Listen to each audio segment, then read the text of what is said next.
Now, usually I would use Sydney as the more well-known reference point, but given how far north this location is, we'll have to cross the border. This is one of those very cleverly named places. The rocks here are red, so let's call the area Red Rock. Done! But this is a very striking outcrop that just juts out of the surrounding rocks and sediments, so maybe naming an area after it isn't such an odd thing to do, especially considering this particular outcrop is a bit of a geological mystery. What is found at this headland of red rocks is a mix of jasper, chert, sandstone and igneous rocks, with the jasper giving it its striking red-pink colour. There is also a heck of a lot of folding and some faulting present around the headland. The rocks have been dated to somewhere between the Silurian and Carboniferous periods, so roughly 420 to 300 million years ago.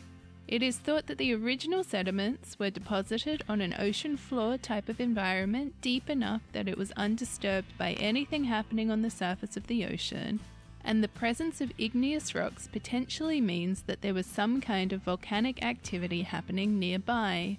Outside of general tectonic activity, it is unknown how or why the rocks are folded and faulted, though there are some potential insights being gleaned through research.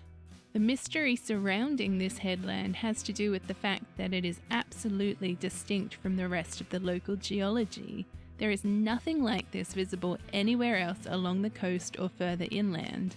As far as anyone is concerned, this is the only location where this kind of rock has been found in this region of New South Wales.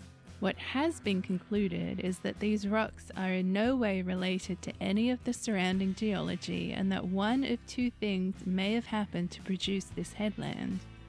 1. The sediments and volcanic material that created these rocks was deposited, folded, lithified and faulted elsewhere. A section has then broken off from its original location and deposited in the ocean environment that was here in this area a few hundreds of millions of years ago.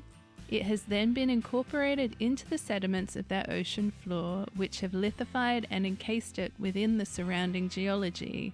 Uplift, weathering and erosion has then re-exposed this section and created the headland we see today. Or 2. This is an exposed outcrop of older rock that possibly exists underneath the surrounding geology.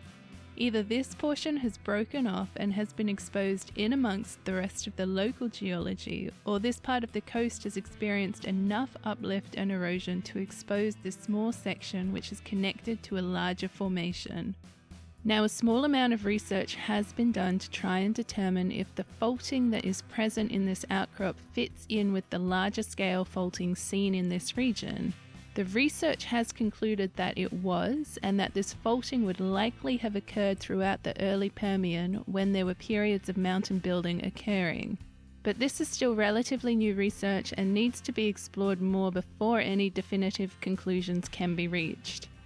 So essentially what we have here is sediment and igneous material that was deposited sometime during the Silurian to Carboniferous periods, deformed, lithified, somehow found itself mixed in with the local rocks along the coast here, potentially faulted at some point during the early Permian, and is now just chilling at some random modern day headland. Now how's that for a difficult and possibly confusing existence? At this point, there is probably not going to be much hope of resolving the mystery of this outcrop at Red Rock. It is an incredibly fascinating and beautiful location nestled along the northern coastline. Maybe in another couple of 100 million years, enough of this outcrop will be exposed to answer all of our questions. So I'll see you then for part 2.